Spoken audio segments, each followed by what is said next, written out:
চাচা ভালো আছেন? হ্যাঁ ভালো আছে। এই পান বরজ তো আপনার নাকি? হ্যাঁ মাশাআল্লাহ খুব ভালো তো পান বরজ নাকি? হ্যাঁ ভালো আছে না?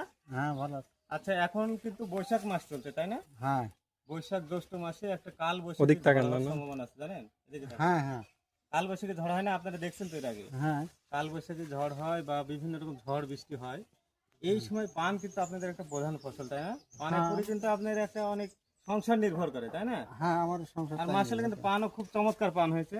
হুম। তো আপনার কাছে একটা অনুরোধ করবো এই যে কিছু কিছু বাঁশ এই যে নষ্ট হয়ে যাচ্ছে এই যে এই পাশে পাইপ টাইপগুলো আছে দড়িগুলো আছে বাঁধনগুলা এই ঝড়ে যেন এগুলা ভেঙে না যায় ছিঁড়ে না যায় এই জন্য আপনারা একটু এগুলা নতুন করে আবার মজবুত করে দিবেন। হ্যাঁ ঠিক এটা আছে? দোয়া লাগবে, দোয়া না দিলে হবে না তো। হ্যাঁ এগুলো দিবেন যেন ঝড়ে পান বাসটা ভেঙে না যায়। হ্যাঁ। আর পানের কিন্তু আপনার এই যে গরম পড়ছে না হুম। এই অতিরিক্ত গরম পড়লে একটা চিনি পোকা যেটা আপনারা বলেন না হ্যাঁ হ্যাঁ এটা হচ্ছে লাল মাকড়, এটা লাল মাকড়ের আক্রমণটা বেশি হয় বৃদ্ধি পায় জানেন তো?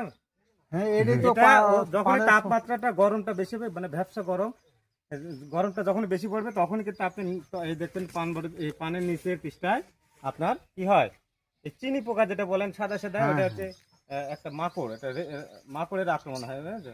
এই মাকড়টা হয় হচ্ছে গরম হলে আর এই যে আপনার ছাউনি যদি কম থাকে হুম। দেখেন উপরে দেখতে দেখেন এই যে ছাউনিটা যদি কম থাকে তাহলে কিন্তু এই অতিরিক্ত গরম পড়ে আপনার এই চিনি পোকার আক্রমণটা বেশি হয় মানে রেড মাইটের আক্রমণটা বেশি হয় বুঝছেন? হ্যাঁ তাহলে আপনারা এই উপরের চালাটা একটু বৃদ্ধি করবেন আর এই যখনই মাকড় নাশক স্প্রে করবেন এমন ভাবে স্প্রে করবেন যেন পানের নিচের দিকে স্প্রেটা নিচে পড়ে। থেকে উপর দিকে। হ্যাঁ হ্যাঁ হ্যাঁ মানে আক্রমণটা তো নিচেই করে আপনি এমন ভাবে স্প্রে করবেন যেন পানের নিচ পৃষ্ঠায় মানে পানের তল পৃষ্ঠায় যেন ওষুধটা পড়ে বুঝতে পারছেন? হ্যাঁ তো ঠিক আছে ভালো থাকবেন আচ্ছা। ধন্যবাদ আপনাকে।